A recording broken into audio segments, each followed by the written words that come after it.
Hello, my name's Ash. And I'm Callie. And welcome to Paved with Gold, the Eating Disorder Recovery Podcast. I would like to acknowledge the traditional landowners on which Callie and I are recording and extend the same respect to the traditional custodians of the lands from which you are all listening. Always was, always will be Aboriginal land. So today we have a very exciting episode and we are joined by an amazing guest to talk about all things body image. She's a graduate student at Arizona State University. She is a body image researcher and an Instagram pal. Welcome to the pod, Aubrey Hoffer. Yay! Yay, it's me. Hi, everybody. I love that. Yay, it's me. I think that's the best response to like an intro we've had yet. I think so. I love that. We are so excited to have you on. I was saying to Ash when we were going through potential guests, I was like, we have to try and get Aubrey. Honestly, I think she's one of my biggest Instagram crushes. I love absolutely everything you do on Instagram. I send every post you put up to every person I know. Yeah, she does. And I was like, I've already seen it. I follow her as well. But just in case you missed it. So, yeah. Yeah, our two favorite Aubreys are Aubrey Gordon and Aubrey Hoffer. So, yes. I know it's a very it's a really interesting thing that there happen to be two Aubreys who really kind of occupy similar spaces on the internet. Mm-hmm. There's probably I think a 10-year age difference between us, maybe a little bit more than that, but I'm just like, you're me, I'm you. That was what when I first found you on Instagram, I was like, hang on a second. Which Aubrey is this? Wait a second. Yeah, actually, that's how Callie introduced you to me was, I've got another Aubrey for you. It's like, we love Aubreys. It's the highest honor you could possibly have, to be honest. Yeah, I'm happy to be in the Aubrey club. Well, let's start off like we often do on this podcast, which is you telling us a little bit about your personal experience with your own body image and how has that manifested with the way that you look at food and the way that, your relationship with this kind of space. Yeah, I mean, I think that for me, being a body image researcher, it became very intuitive to me when I decided that I wanted to go to graduate school and pursue a degree in psychology. And, I was thinking about what do I want to study and what has really always intrigued me. And it really has always been my body and the way that I think about my body and the way that other people think and feel about their bodies. Growing up, I was always a larger kid. I wouldn't even necessarily say that I was a fat kid because I always thought that I was a fat kid. And then I sort of somewhat recently saw pictures of myself as a child. And I was like, oh, I was actually not a fat child in many respects. I just really felt very strongly that I was because it was sort of constantly pointed out to me that I was larger than other people. We love that. Yeah. Yeah. Just in case that didn't come across, we don't love that. we hate that, actually. We absolutely hate that. And that's kind of the relative thing with fatness, right? Is that sometimes it's hard to draw a line in the sand of well, when is a person actually fat and what does fat mean? Because to even have an idea of what fat is, you need to have an idea of what average is. And, there's some research out there that suggests, at least in the United States, the average woman would be a dress size 16, which would be plus size. And it's well, if plus size is average, what does that actually mean for any of these labels? But that's kind of, a whole other conversation. But, so anyway, growing up, I was sort of constantly reminded of my body. My mom has had bulimia for her entire life. My earliest memories literally of being a child or of, watching my mom go through experiences with her own eating disorder. And a lot of those disordered behaviors were sort of incorporated into my life growing up. And they were things that I really struggled with for a long time. And it really wasn't until I started to get into, my own research in grad school in my early to mid 20s that I really started to challenge my own beliefs about my body and my body image.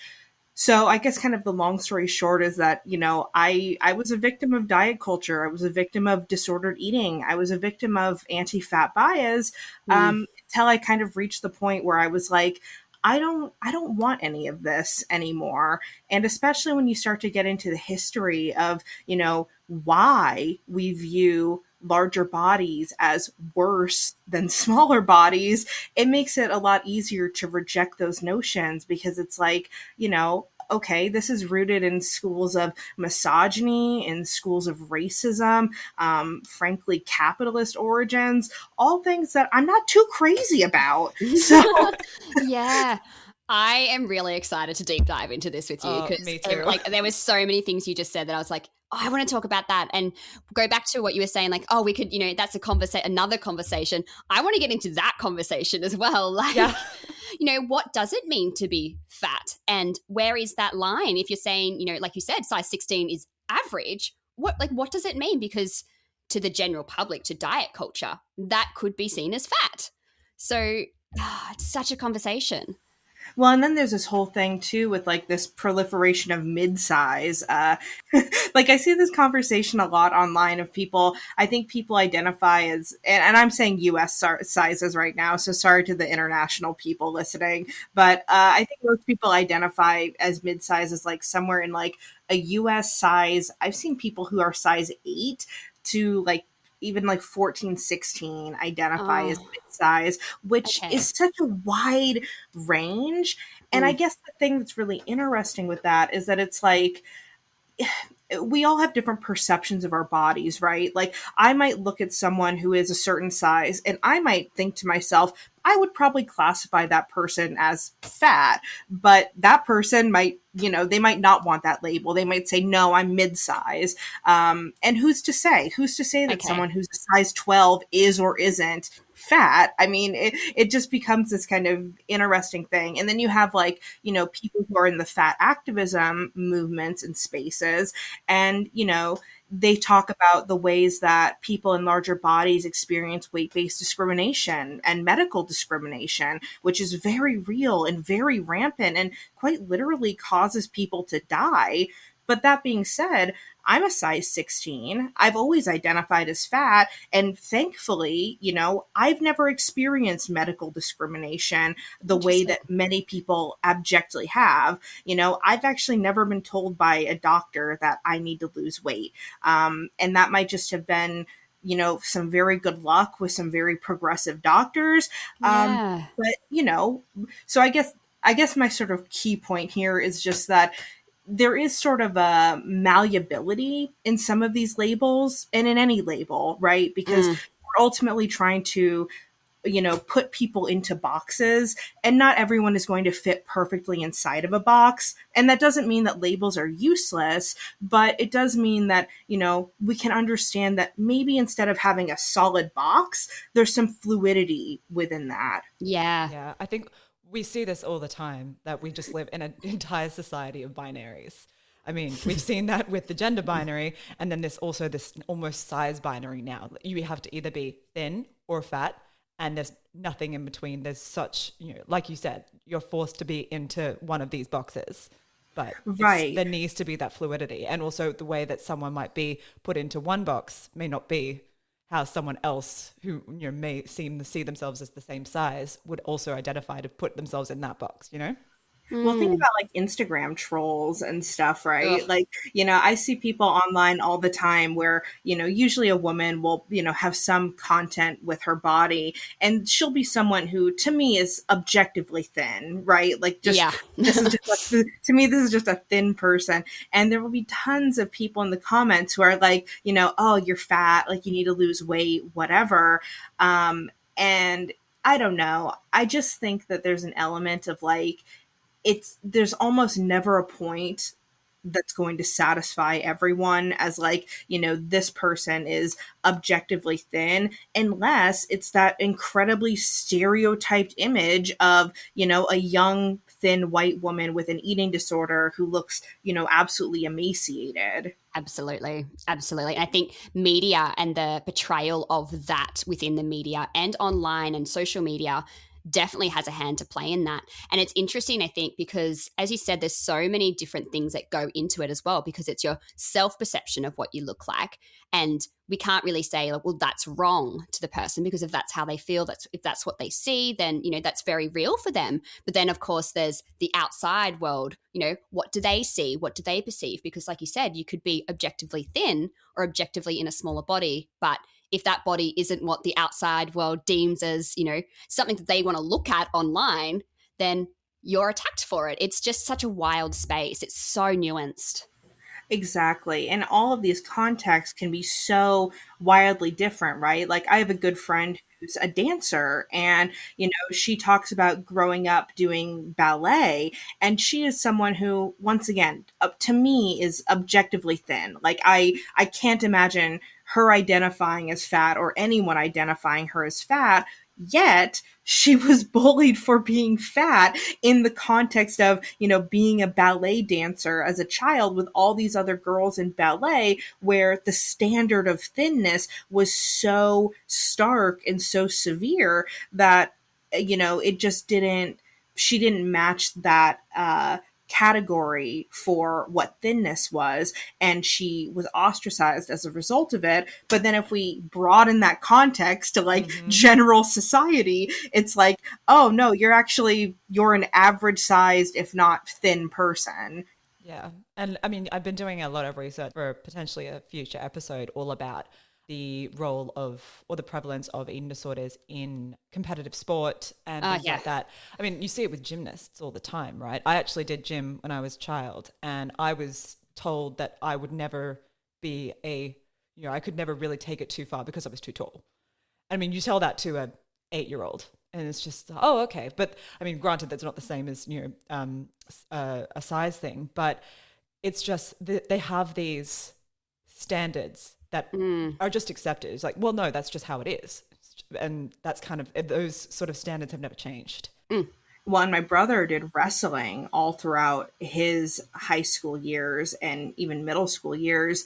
And seeing the way that boys in wrestling, and I just say boys because in the community that he was in, it was all boys, watching the way that they thought about their bodies, because in wrestling, you need to fit into certain weight classes. Yeah, of course. And my brother was sort of in this in-between weight class where in order to wrestle, he would always have to either lose a significant amount of weight to wrestle underneath what his kind of, optimal weight class is, or he would have to, try to gain or bulk up to try to be in the next up weight class, but he would have been one of the smallest boys in the weight class above him. So instead he would be constantly trying to, lose weight so that he could be the biggest the lower weight class in the lower weight class.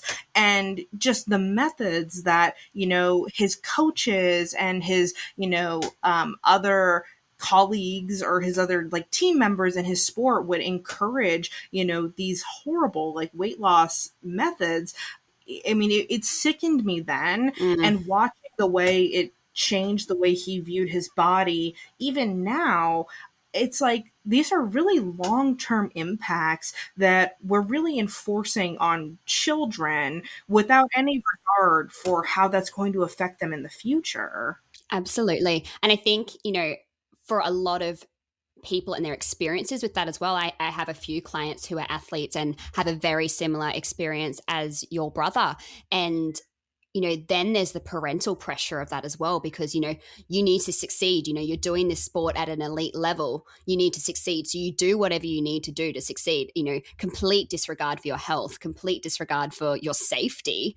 It's wild, isn't it? Yeah.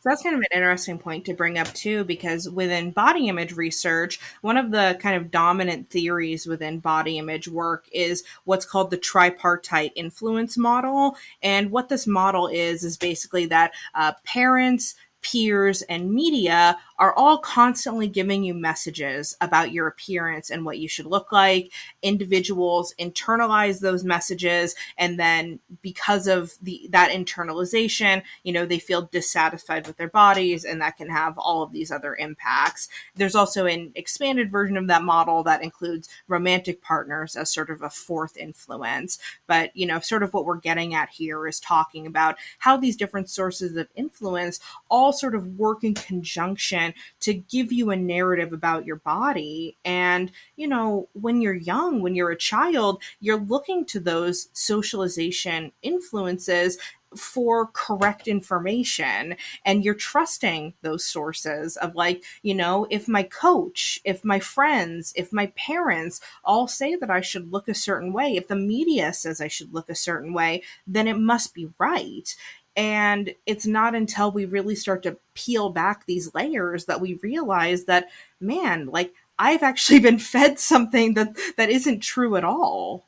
Absolutely. Yeah. I think of that in the context of little people and within the home. Yeah. And I was reading research not long ago about how young they are able to take on these negative connotations about their body image and food and diet and that's those sort of things. And I was reading about it, and it's as young as 2 years old, which to me is just shocking. I have a 15-month-old, and to think that she could be influenced by things to then internalize that negatively.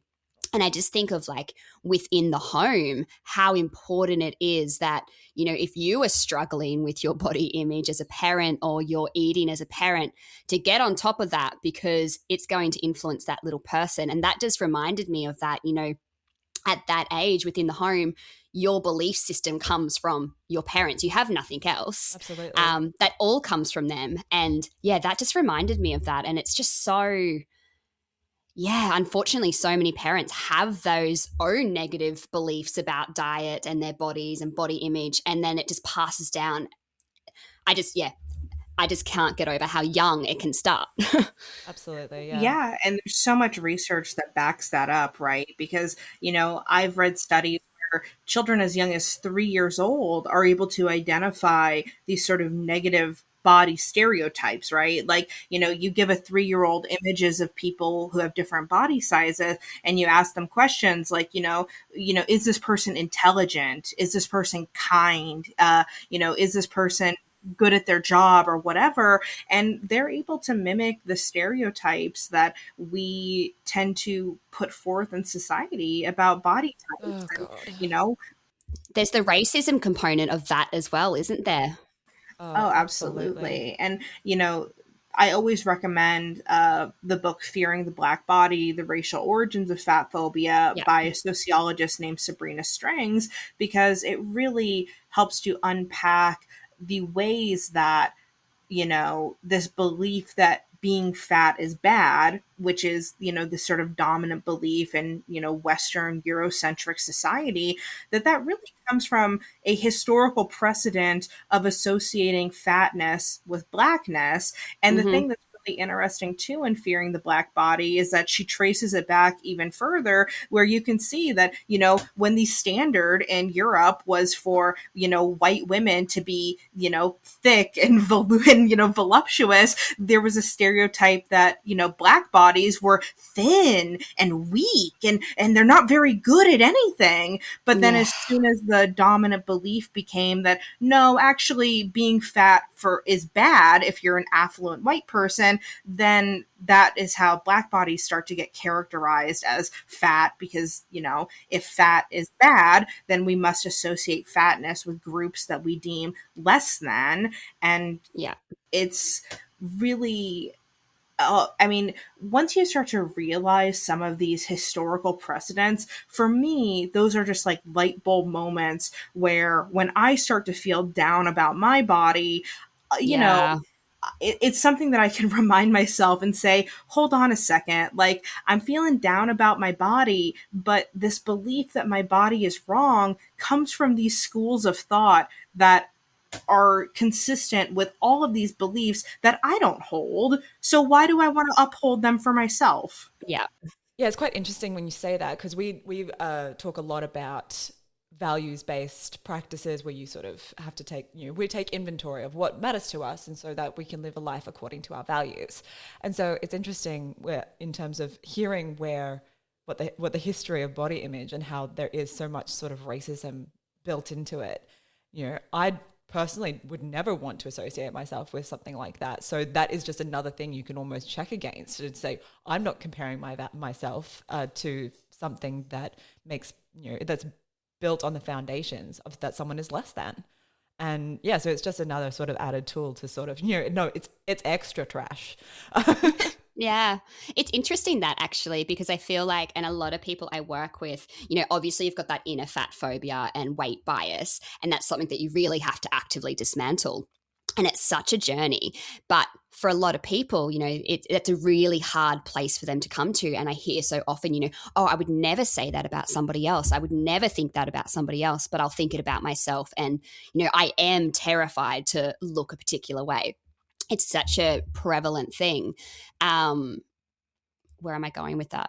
Yeah, and it's such a prevalent thing that I hear so often. And it was definitely my experience as well. And I can never, ever say that I was ever in a marginalized body. I'm very much in a very privileged body. But it's just such an interesting thing, that inner fat phobia and that inner weight bias. And I'm wondering if you could maybe talk about that a little bit, and, maybe where that comes from, or, because you're saying there's a lot to unpack within society and there's the history of it. Do you think that that's a large component of it? Or do you think, what do you, I'll throw it back to you.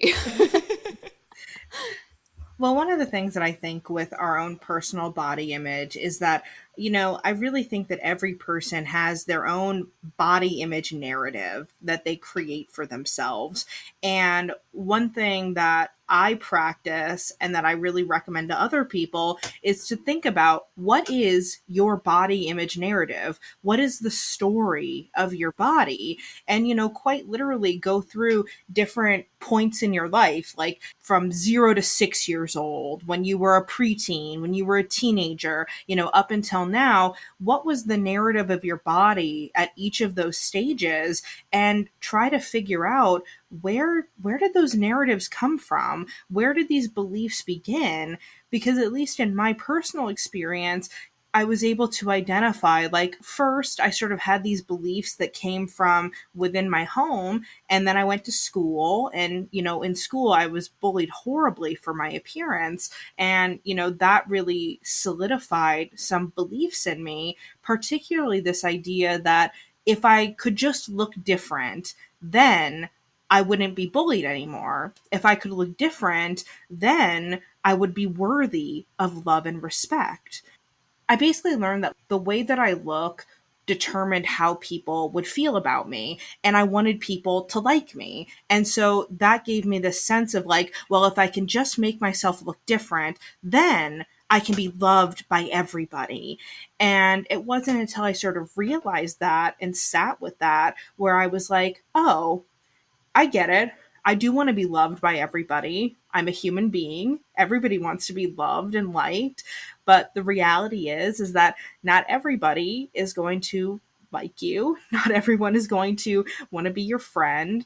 And at the end of the day, do you really want to be around people if their love for you is conditional on you looking a certain way? Because that's a very shallow premise to build relationships on.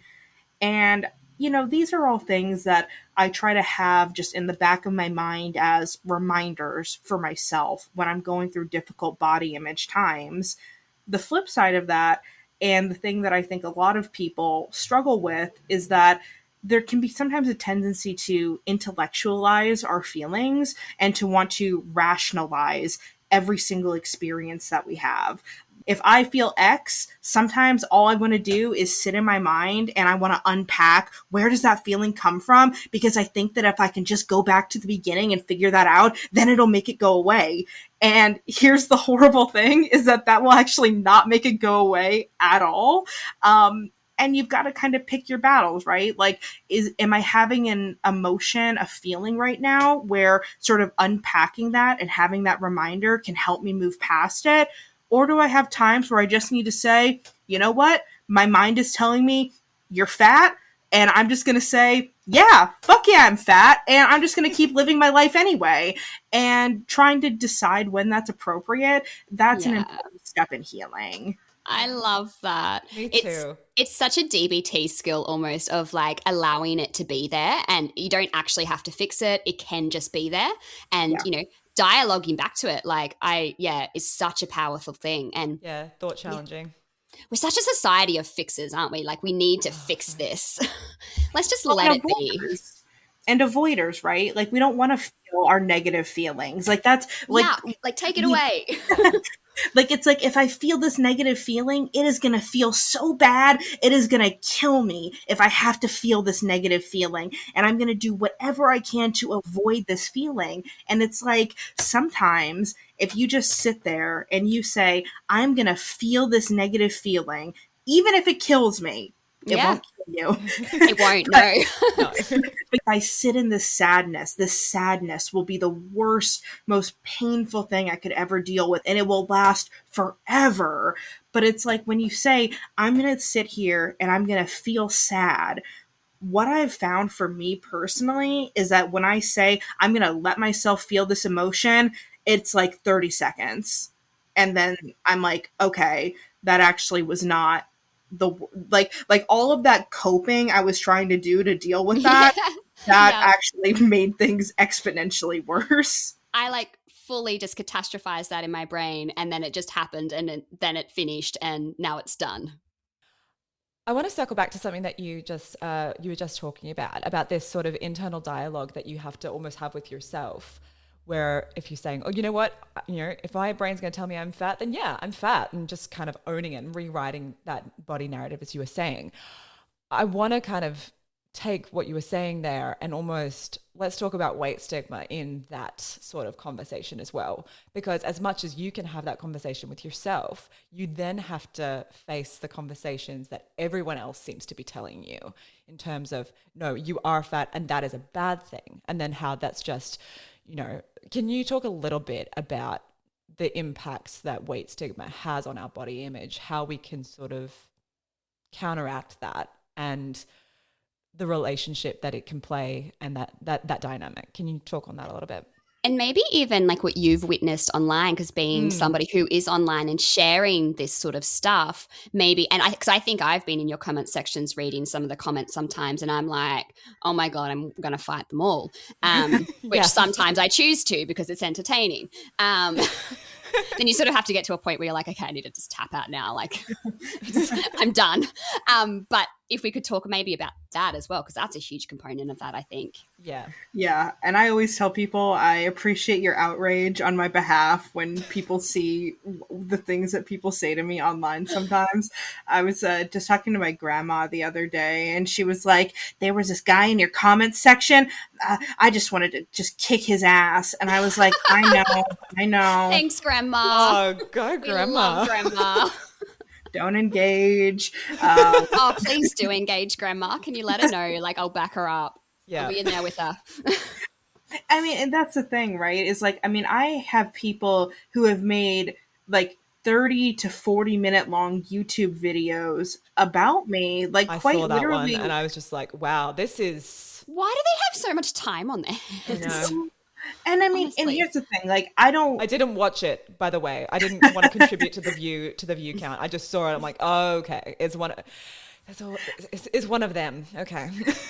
And I don't watch those videos either. I remember that when I realized, because there's a handful that have been made, I had sent them to some friends of mine, and I said, look, I don't want to listen to this. Would you mind just listening to these for me a little bit? And can you just let me know, like, are people making a coherent argument here? Like, is this something that I can sort of look at and I can address later on? Or is this something that's, not...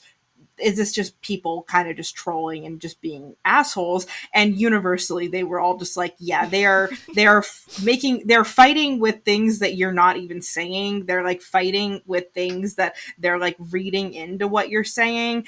And I mean, there's even videos, right, where it's like, the title of the video is like, idiot Aubrey Hoffer says that all obesity research is a lie. And Oh it's my like, God. And it's like, yeah, that, because you know me, I definitely speak in extremes like that. Yeah. I I have no nuance at all. but that's the thing, right? Is like for me, I I guess like because before I started doing social media content, I had been kind of off social media for a couple years just because I was not feeling it. It was not for me. Fair. Um, and then so when I came back to it, I really just sort of allowed myself to kind of go into it with a different mindset where I was like, there's always going to be somebody who says something, someone who disagrees. There's always going to be somebody who's just like, haha, fat, ugly, you're so gross, I hate you.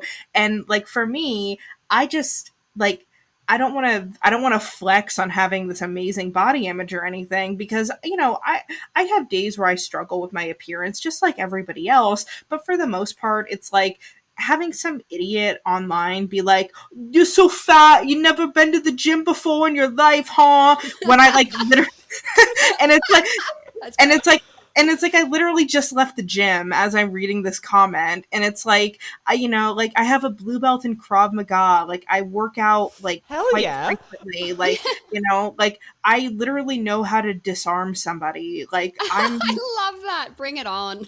yeah, I mean, like, not to be like they can catch these hands, but I like, mean, please But do be like also, that. absolutely that. Catch but, like, these hands.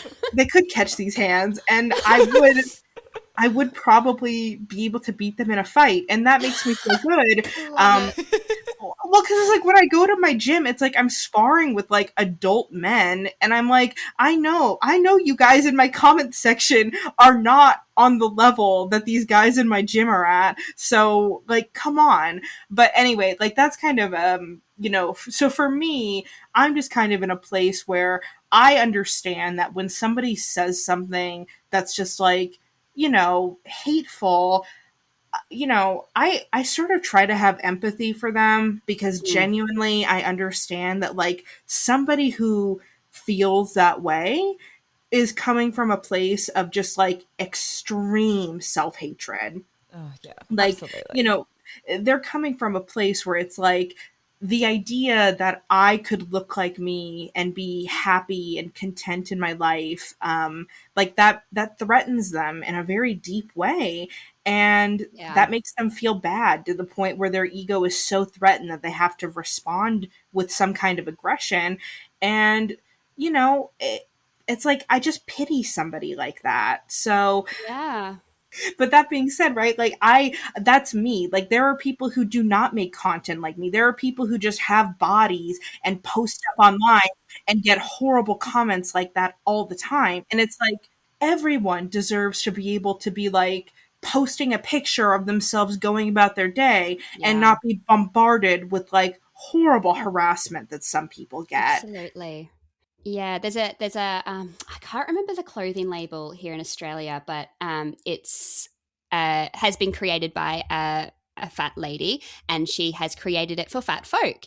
And I remember the comment section one day was just wild because God forbid she's creating clothing that fat people can wear, and like how dare you? And it's like what? So you can't even wear clothing now? One thing about too, like all of like the children who are on social media, and it's like they very much see like, oh, if I post a picture of myself and I look this way, there's going to be thousands of people who want to say that that's like a horrible thing. And, you know, I guess sort of getting back to the point of how weight stigma impacts our body image. I mean, I think that people like to attribute a lot of things to fatness that I think can be more appropriately explained by weight stigma and being stigmatized and marginalized, right? Like, if I am somebody who grows up in a stigmatized body such that I'm a fat person, I'm probably going to engage in behaviors that will attempt to alter my weight. Many of these behaviors are likely not healthy behaviors or health promoting behaviors. We know that weight cycling or yo-yo dieting or chronic dieting or a lot of the ways that people try to alter their weight can have long-term negative health impacts when it comes to things like cardiovascular health. And Yet then we see a fat person who dies of a heart attack and we're like, oh, it was because they were fat, even though that person might have had a long history of weight cycling or doing methods to engage in weight loss that we know can lead to, negative health outcomes. That really reminds me of poverty as well, which is just such a huge component in it. And people seem to want to forget about that component because, God forbid, the person is fat. That's why they're unhealthy. That's why, they have all these problems. And it's like, well, actually, they can't even access food. The class component is like, I don't want to say that the class component is everything, but the class component is a huge part of this. I mean, like when you look at, and I'm someone who's very critical of BMI, but when you look at like descriptive research, but when you look at just like descriptive research of like, BMI and income, what you see is that individuals who have higher BMIs are much more likely to be poor. At least in the United States, I'd imagine that these trends probably replicate in many other Western nations. Absolutely.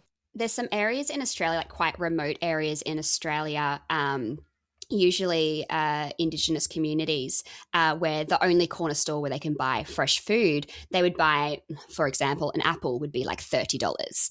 And that's completely out of the realms of being able to afford. Like, that's ridiculous. So, of course, they're going to fall back on these, in inverted commas, unhealthier foods because it's cheaper, it can feed their family, and it's probably more reliable because the apple, it's been transported from God knows where, so it's probably not even fresh.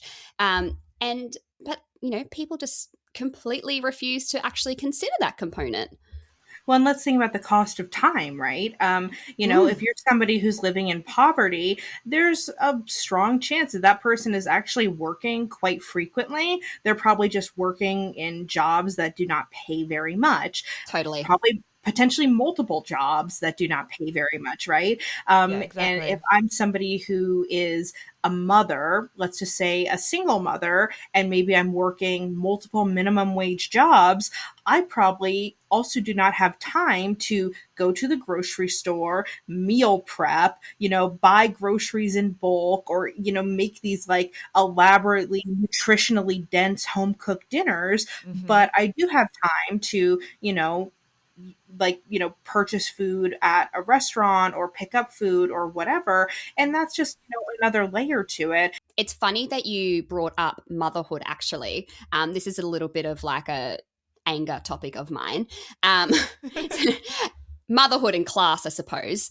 It's like waving red in front of a bull. Honestly, it just makes me so angry. Like the mummy culture and the wellness culture within mummy culture. Class very much comes into, I guess, breastfeeding as well. This whole breastfeeding, is against formula feeding, like this whole fight between the two. It's just ridiculous. But one of the components of that, and one of the arguments of, breastfeeding is that, God forbid, it prevents obesity. And it's like, how? Because then you bring class. Yeah, it's wild. And I actually I cannot remember the research off the top of my head, because when I looked into it, I was just in an anger zone of just like, I think they just like to take any research that they can and twist it to suit the narrative, which... My face is doing the meme with the equation. It's like, what? And you bring class into that as well. And we also know that, sustained breastfeeding, prolonged breastfeeding even, relies on a bit of wealth, because you need to be able to afford these lactation consultants and appointments with medical professionals. And I can imagine in America, that's even more prevalent. And, if you are a single mum, you have to go back to work, and it's just wild that then we shame these mothers to then be like, well, you're disservicing your child because, God forbid, you might make them fat because you're not breastfeeding, which doesn't even make sense to begin with. Yeah. I did a lecture actually on this kind of exact debate of breastfeeding. Amazing. Feeding, Please.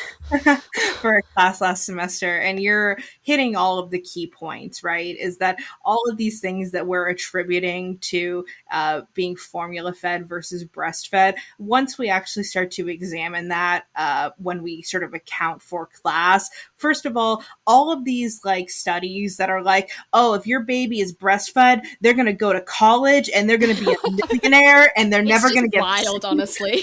like, but once you start to actually like look at those studies and look at either A, like the income of the mothers who are in those studies, or B, whether those studies actually controlled for income, you realize that these results generally, I don't want to say that they fall apart entirely. There are some demonstrable benefits to breastfeeding, and I don't want to Absolutely. underscore No. that. No, But absolutely not. but this idea of like, oh, like you're a bad mother if you formula feed, or, you must breastfeed in order to, have a child with kind of optimal outcomes or whatever. That's just another way to shame mothers. And I really think that pushing back on that is really important. Absolutely. I remember, so I formula fed my daughter, which is why I went into like this deep dive of like all of these people were telling me these things, and God forbid you're going to make your daughter fat because you're formula. It's like, that doesn't even make sense. But, and your daughter's going to get cancer because, her risk of getting cancer is going to be so much higher. And I'm like, all right, let me just look into this because this doesn't make sense. Like, you're saying all this stuff. So let me look at these test subjects. And it's like the people that they use for these studies are, like you said, often more wealthy, but also not very big sample sizes. It's like they just found 5 random adults who were formula fed that just so happened to have cancer as well. But Kelly, people on the internet are telling you so. Oh, it's Surely just, that makes it real. and that's just, I think, the wild thing about online, right, is you can say whatever you want. You can take whatever research you want and apply no nuance to it and apply no critical thinking to it and present it as fact and be like, but look, I can provide you with my source. And everyone's an expert in everything.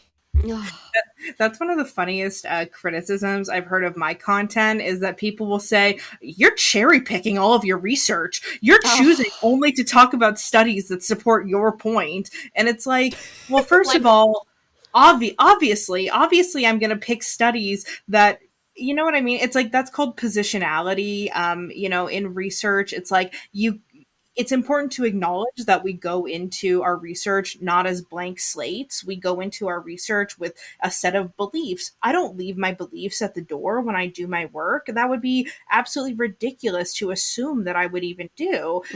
And that being said, it's like, I'm also not infallible, right? Like I completely understand that there can be studies that don't support things that I believe. There can also be studies that do support things that I believe. Yeah. But the thing about the creation of knowledge is that there's never going to be one study that perfectly confirms a belief when it comes to something that is almost entirely socially constructed.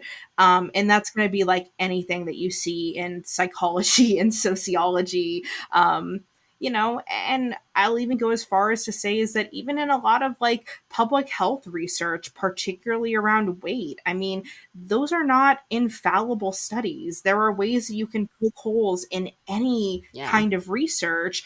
But what's important is to think like, what can we take from this and what can we actually do about this, right? Like, I'm going to poke holes in any research that's using BMI to suggest some kind of negative health outcome without controlling for something like class. That's not just poking holes to poke holes. That's talking about a fundamental way that this research is being done that's not inclusive and that's not like, actually benefiting the creation of knowledge. Totally. And that being said, people are totally fine to do that with any of the works that I make videos on. I mean, I've had plenty of people who are like, oh, like this study has a really small sample size. And I'm like, yeah, that's a huge limitation. There needs to be more research on this, like on this topic. And that doesn't mean like, I think people sometimes think that if you like talk about the limitations of a study, that it means that you're just like throwing it in the garbage. And the reality is that like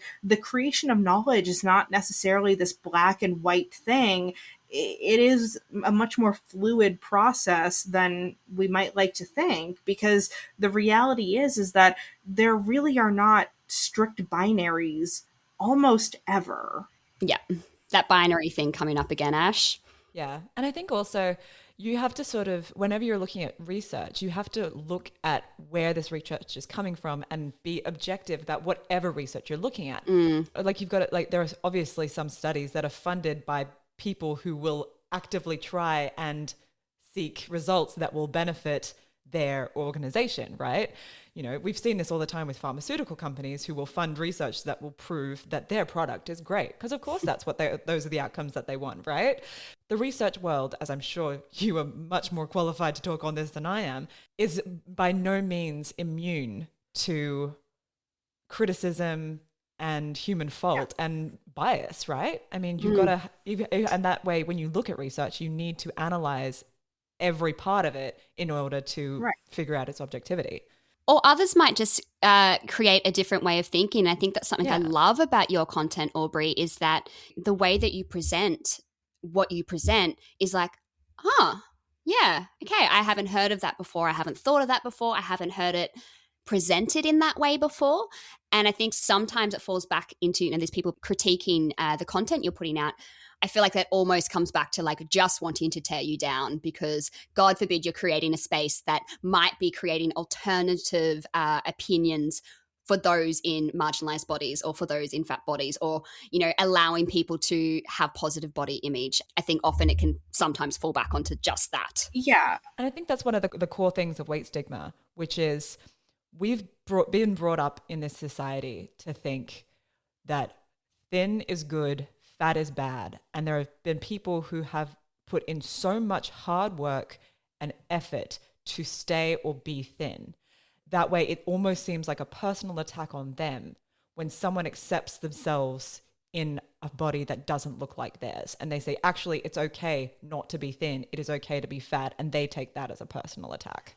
Well, it just completely changes all of the narrative that you've created, right? I mean, it's a perfect example of cognitive dissonance. If I believe that being thin is what I need to be happy, and I see someone who is not thin, but they are happy, that is a fundamental shift of my entire worldview. And I think a lot of people, you know, like I was saying, when it comes to some of the comments that I get, I think that that's very threatening to people. And, you know, they try to justify it as like, you know, oh, like I'm worried about your health, or, you know, more curtly, they're like, you're a drain on society. But even if I had horrible vitals, even if I was an unhealthy person, it doesn't influence whether I'm worthy of being treated with love and respect as a human being. Absolutely. And I think it's important that we deorient ourselves away from this idea of healthism, or that, you know, every person should be striving to be as healthy as possible. And the truth is that there are some people who will simply never be healthy for a variety of reasons. And that's okay. That's okay. They're still worthy of respect. They're still worthy of medical treatment. They're still worthy of housing. They're still worthy of employment. They're still worthy of a decent quality of living. Of existing. Exactly. You know, it's funny that you bring that up, Aubrey, because I have chronic health issues. And so objectively, I'm not healthy, you know, by the sense of the word, but nobody would come online and attack me because of what I look like. And it's interesting that because, yeah, I will never be healthy. You know, that's just, it is what it is. But that has never impacted the way that people speak to me or view me or, you know, XYZ. Obviously, we have the whole patriarchal component to that as well, where, you know, yes, there's been doctors that have, but that's a whole nother thing. But I just find that really interesting that we're so concerned about your health, but it's like, oh, hang on a second. Well, I'm not healthy. Are you coming for me?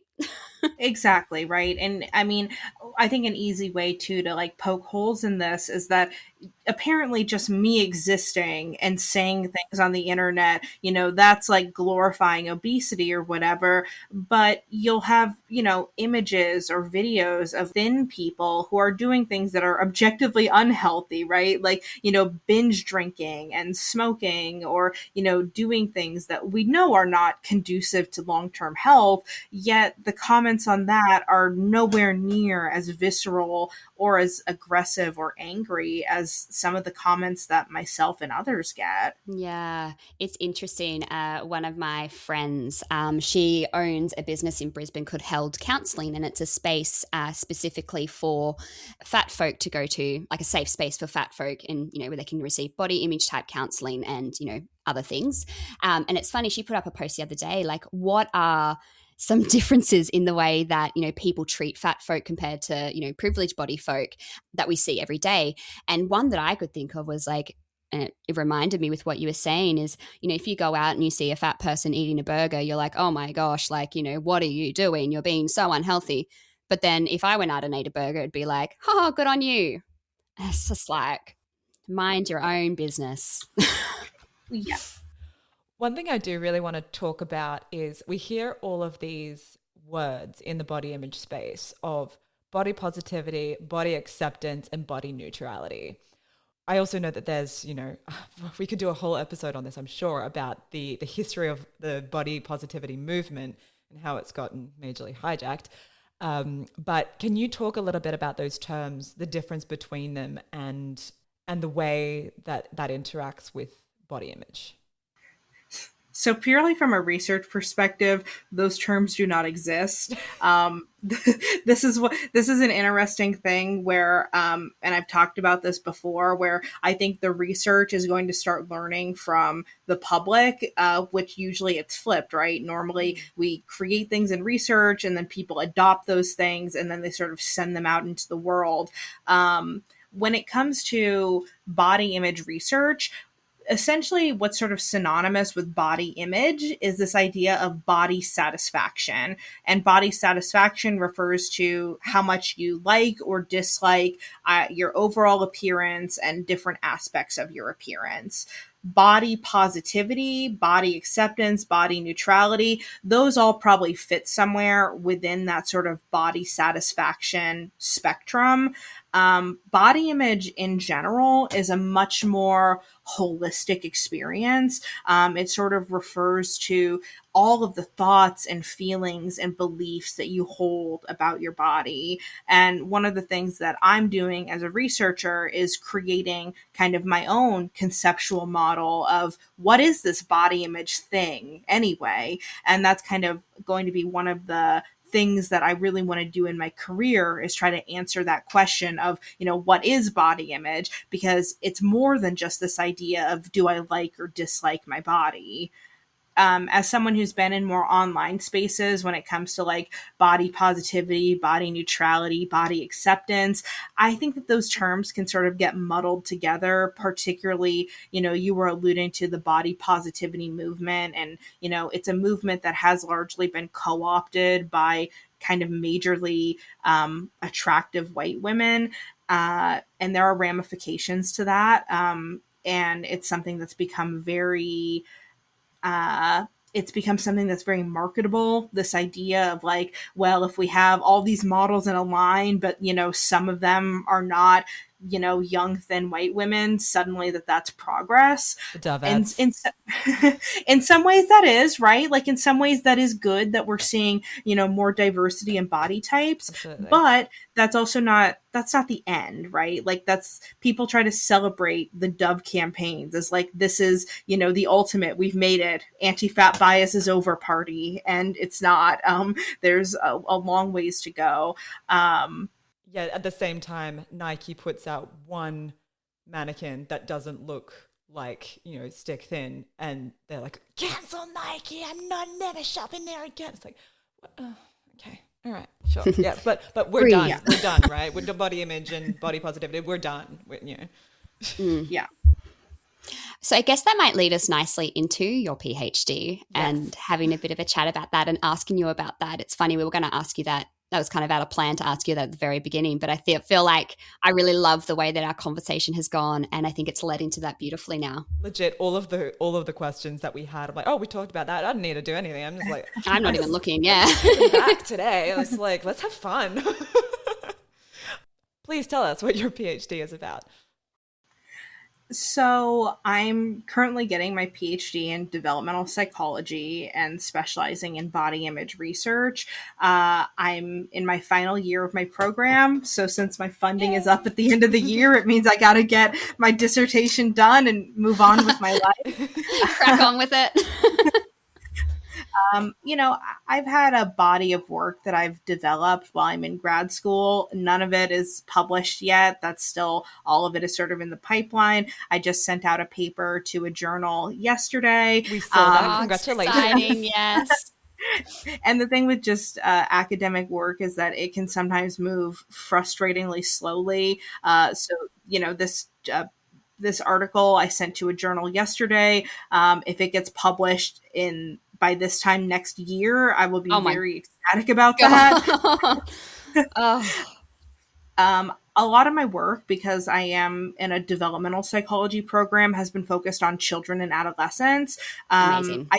Yeah, and it's been really cool. I can kind of just say that the work that I'm doing has involved a lot of how peers talk about their bodies and really the influence of body image on different socio-emotional outcomes. So, how does how I feel about my body or my weight influence, my depression, my anxiety, my social development?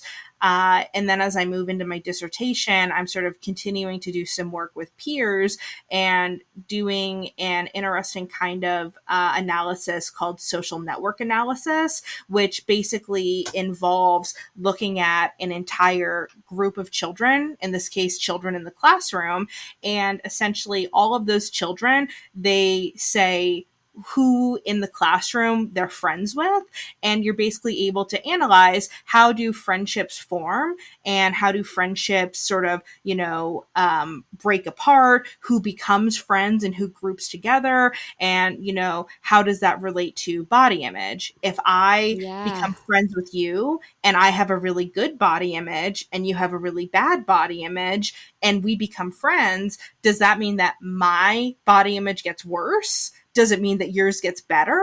Does it mean that we both kind of stay the same? Does it maybe mean that we stop being friends? Those are the kinds of things that my next projects are sort of focusing on. And then as I kind of expand my career, I'm really interested in creating my own theoretical model of body image and sort of getting more into the nitty gritty of, the cognitive processes behind body image. I'm really interested in trying to create a framework that researchers and clinicians can apply to understanding, how can we help somebody get a better body image? Yeah, I have that's so incredible. many questions So do I. So do I. So many things popped up from me. Especially about I guess the friends component, like how do I choose friends and that sort of thing. I want to touch on first though, because I believe, and you can correct me here, I'm sure that you will correct me, but I believe the model we have for body image was created in 1970. Is that correct? There's different theoretical frameworks that you can use to look at body image. So it kind of depends on which theory you're looking at specifically. Yeah. I think the four aspects of body image, the perceptual, affective, That's from clinical psychology, and that is Okay.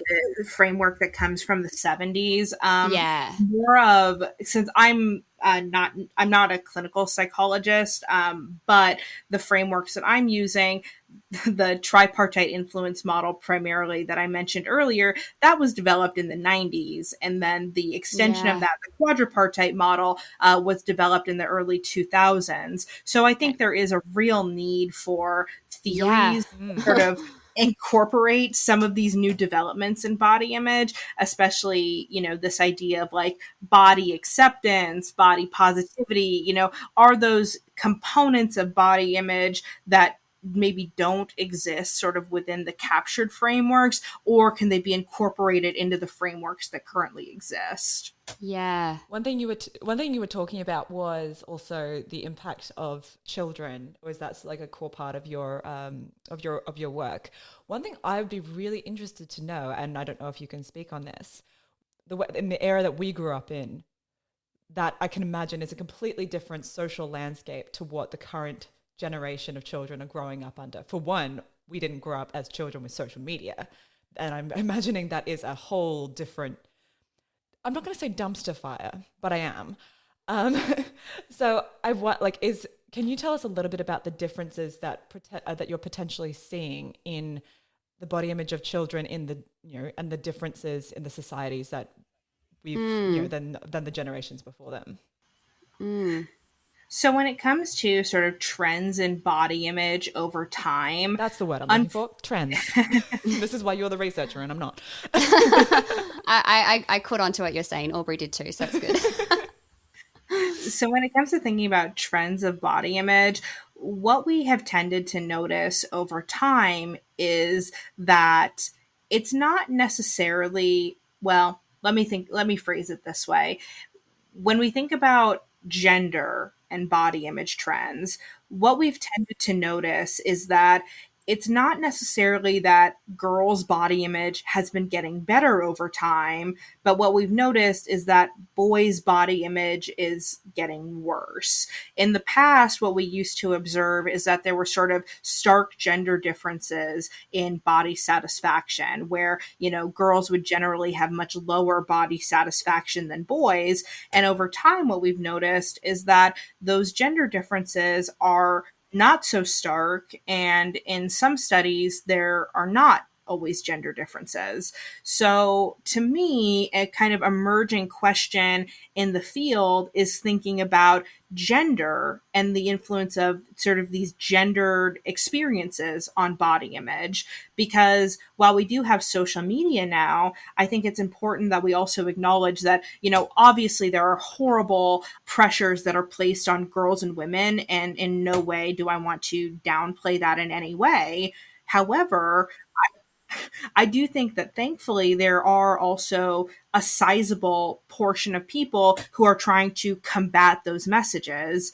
Yet, I haven't necessarily seen those same messages being combated or even referenced when it comes to boys and men and people who are outside the gender binary. Yeah. So I'm in no way saying that it's like perfect for girls and women. It absolutely isn't. There's Yeah. a whole lot more that needs to be done. But I Yeah. think that sort of the next step is understanding how do we incorporate gendered experiences into our understanding of body image. Absolutely. That's something that I'm really, really passionate about. And I've actually had requests from people in my life saying, I would love to hear a male perspective. We are on it. It's coming.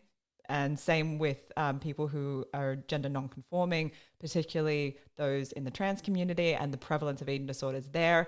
Those episodes are coming. We're working on it. So don't worry. I just wanted to bring that up because, it's something that that's what this podcast is all about, right? Lived experience, and every single person experience. Yeah. I think I was looking into the body image experience for LGBTQIA plus community.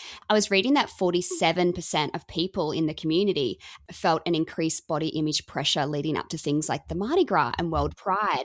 And I thought, and you look at it, it's like, well, yeah, that makes sense, doesn't it? Yeah, you have this sort of, there's this cultivated image, right, of the washboard abs and, for men in particular in the space. And, while obviously Mardi Gras is all about expressing yourself and being comfortable in who you are, yet there's this sort of unspoken pressure to look a very specific way. And what happens when you're not? Exactly. And, plus you add the, the complexity of when you are gender non-conforming and like how confusing body-wise that is and the messages we're receiving. And the gender dysphoria as well. Yeah. So we are working on it. And these are huge gaps that exist in the literature right now as well. I mean, there is sort of a standing understanding that, cisgender gay men tend to have worse body satisfaction than cisgender straight men. But when it comes to anybody else, I mean, research on cisgender lesbian women, on bisexual individuals, non-binary individuals, trans individuals, all of that work is emerging, and I've sometimes had people ask me like, oh, like, what about X statistic about like the trans community, for instance? And most of the research that I've read, the sample sizes are very small. Oftentimes they'll sort of merge like, transgender men, transgender women, AMAB and AFAB, non-binary people, sometimes into a single group, which I'm like, when you're doing that, you're also kind of drowning out all of the potential nuances there. You're saying everything yet nothing. Right. So it's like, can we really say that, there's higher body dissatisfaction among, gender nonconforming individuals when we've merged 4 groups into one and compared it to cisgender individuals, So I guess what I want to say is that I really think that this is an area that needs a lot more research. It's an area that I'm interested in researching. I have a wonderful trans colleague of mine, and in the past year, we got a little bit of funding. So we're hoping that in the next year or so, we can collect some data and try to tackle some of these questions a little bit, because it really needs a lot of work. So I know sometimes people listening are probably like, oh, like, can't you just like do this research, or, can't you just like, have somebody on? And it's like, it sometimes takes a little bit more time than that, because we want to make sure that we're intentional in everything that we do. So, I just want to say, hopefully the research is definitely not just a case of I want to do it, so I'm just going to do it. Yeah. I just wanted to go back a little bit to, because I just found it so interesting, the connections that people make with each other, kind of depending on, like you said, youth, especially the friends that they make and the connections they make depending on what they look like. I just wanted to talk about that a little bit more, because I think for a lot of people, and if there's, if there is any parents listening, like, unpacking that might be super helpful, because I think that's a really interesting thing to talk about that I don't think many people do. Yeah, this is an area that's incredibly new in body image research. And, sort of what I'm going to be getting into with my work is going to be less about the appearance of the children themselves and more about their feelings about their appearance and how they may connect or disconnect based on that. But I think that you bring up a really interesting question that I have really not seen work on, but I would love to do something with in the future, which is sort of body diversity within friend groups and the influences that that can have. I think understanding that also with the intersection of gender would be really cool. Like understanding potentially like how cliques form on the basis of like body size and like gender composition. Like, is it more likely that like, thin girls hang out in a group versus like maybe in mixed gender groups, there's like more body diversity? Those are really interesting questions. Yeah. Even disability, right? I have a loved one that we've just found out, young, is disabled and will be in a wheelchair. And to me, I'm just like, okay, so I need to make sure that my daughter, that like that's normalized. And, to me, I see, it's, I don't mean it as it's just a wheelchair, but I mean, to me, it doesn't make a difference.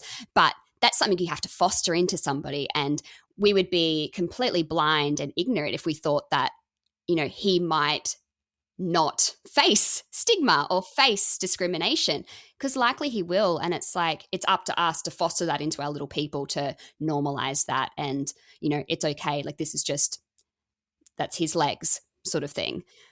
Roll up to the table legs. Roll up to the table legs, I like to call it. Body's a cool book. I just did a video the other day because I've been tagged in some posts where people are like, what do I do if my kid calls somebody fat at the grocery store or something? And, I made a video where I was just sort of like, here are some tips that I have about how to handle this. And like, I had some people respond and say, hey, like, I think this is really similar to what I would say if my child, said this to somebody who's disabled and like pointed out their mobility device or like their visible difference or whatever. And kind of, ultimately, you want to be having these conversations within the home, right? You want to be able to say like, hey, like some people look different and that's okay. Like, we love that people look different. And that being said, for children, appearance is something that's very salient. Children, it's just natural that they're going to notice when somebody looks different than who they're used to seeing. So don't feel like you're a bad parent if you're at the store and your kid is like, wow, like, that person looks different. How you handle that is going to kind of depend on like your kind of context. Like, fat is a very loaded word for a lot of people. So you probably shouldn't be like, yeah, that's a super fat guy right there. Let's not like, absolutely. I love that you said that because it's a passion. It's something that me and my business partner talk about a lot, that children are curious and we don't want to squash that because there's almost this narrative. And I think we've definitely, I don't know if we've grown up in that sort of generation, but I think there's definitely a narrative in a generation that's grown up in we don't talk about bodies. And we don't comment on bodies. Yeah, we don't comment on bodies. And I actually disagree with that. I don't like that because I think we have to talk about bodies because otherwise these children are growing up thinking like we don't talk about bodies. So it makes it more of a bad thing or a marginalized thing because I'm not allowed to talk about it. Whereas if you just take the curiosity and be like, obviously you don't want them yelling at somebody, oh my gosh, you've, whatever. But like pull them to the side and say, I've noticed that you've noticed this. What else have you noticed about this person? Do you like his bag? Like I noticed his bag is red. I know that red is your favorite color. Like finding that connecting point with them to normalize that, that's a different body. Like what did you notice about that? Oh, you notice he's got a flabby tummy. What does your tummy feel like? Just like having that conversation, not squashing the curiosity because then it makes it a bad thing to talk about. You just want to make sure that you're not further stigmatizing the person, right? Because if Absolutely. your kid is like, oh, wow, that's a fat person. And you're like, how dare you say that? You cannot say that. You do not ever say things like that ever. That person is beautiful. Like then. I didn't say they were ugly. Yeah. Exactly. Yeah.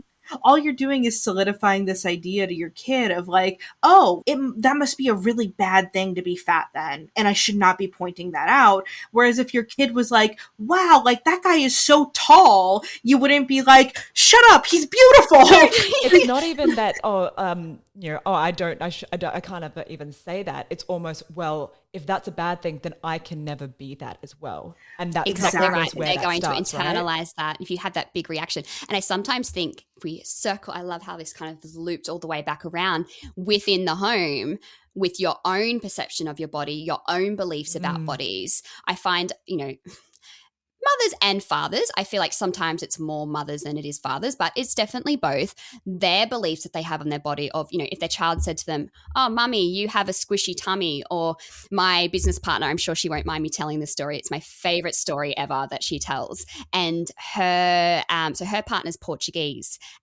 Brazilian and speaks Portuguese. And in Portuguese, bottom is bonda, and her child went up to her one day and said, Mom, you've got such a big bunda. And she was like, well, yeah, I do actually. Like, that's not a bad thing. Like, yeah, I do have a big bunda.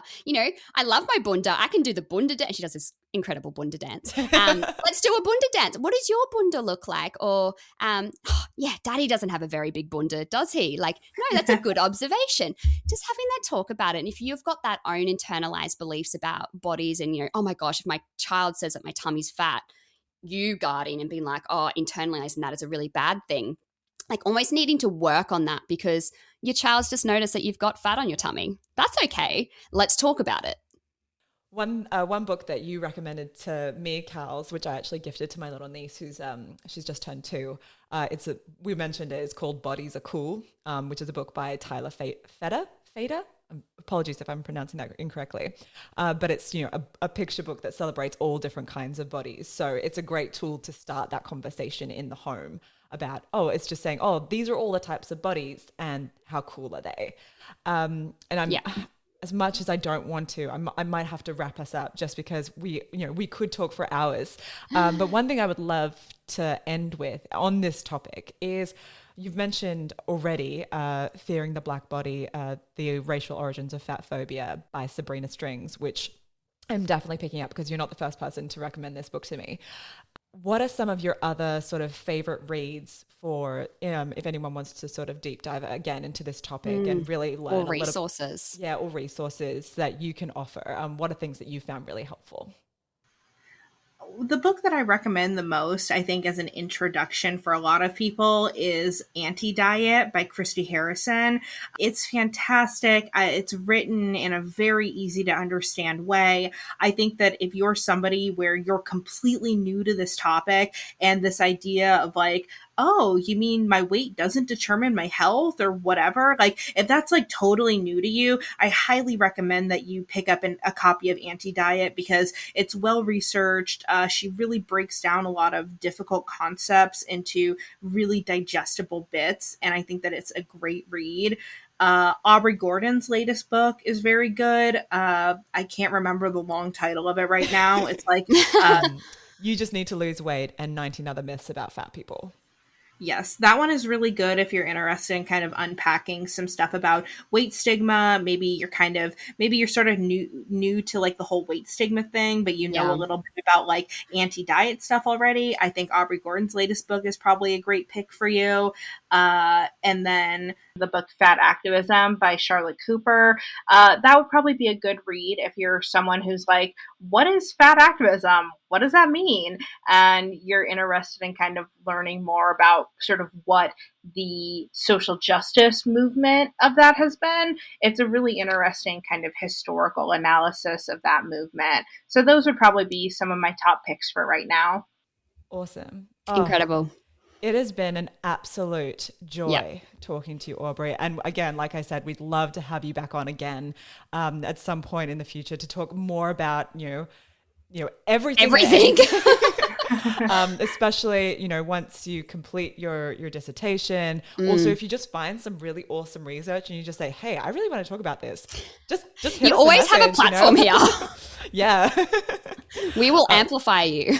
Absolutely. Yeah, I'm happy to come on. So if you want more of Aubrey, which I highly recommend that you do. Absolutely. Or if you want that all over your Instagram feed, you can follow Aubrey at Hoff, so HOFF.PhD on Instagram and also on TikTok. Her handle's the same.